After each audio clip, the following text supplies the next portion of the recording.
ইসরায়েলের দিকে ধেয়ে যাচ্ছে ইরানের শত শত ক্ষেপণাস্ত্র। ওই সময় লেবানন সীমান্তের ঠিক উত্তরের একটি ছাদে পার্টিতে এক স্যাক্সোফোনিস্টকে দেখা যায় বিষয়টি বেশ উপভোগ করছেন।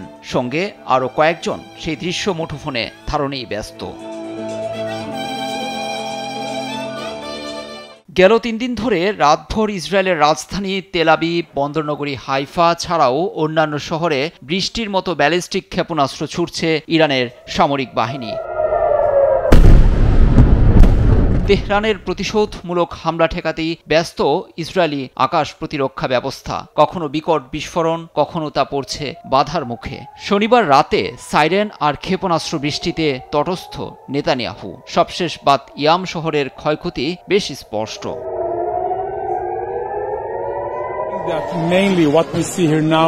ক্ষেপণাস্ত্র এখানকার 8তলা ভবনে আঘাত এনেছে, অনেকে আটকা পড়েছে। আমরা তাদের বের করার চেষ্টা করছি। আমাদের বোমা নিষ্ক্রিয়কারী দল শুরু থেকেই এখানে। এমন আক্রমণ আসতে পারে তা গেল কয়েকদিন ধরে প্রস্তুতি নিয়েছি। জনসাধারণকে অনুরোধ জানাচ্ছি, এই স্থানগুলোর কাছে আসবেন না।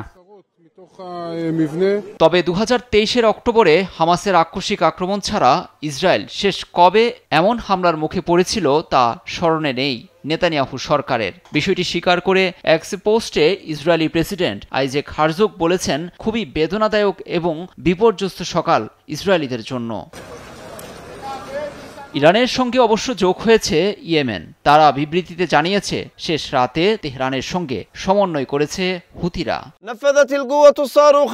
আমাদের যোদ্ধারা ইসরায়েলের স্পর্শকাতর সামরিক স্থাপনায় প্যালেস্টাইন টু হাইপারসনিক দূরপাল্লার ক্ষেপণাস্ত্র দিয়ে হামলা চালিয়েছে। মহান আল্লাহর কাছে কৃতজ্ঞতা যে অভিযান সফল হয়েছে। ইহুদিদের বিরুদ্ধে অভিযানের জন্য ইয়েমেনের সামরিক বাহিনী, ইরানের জনগণ এবং তাদের নেতৃত্বকে স্যালুট জানাচ্ছি।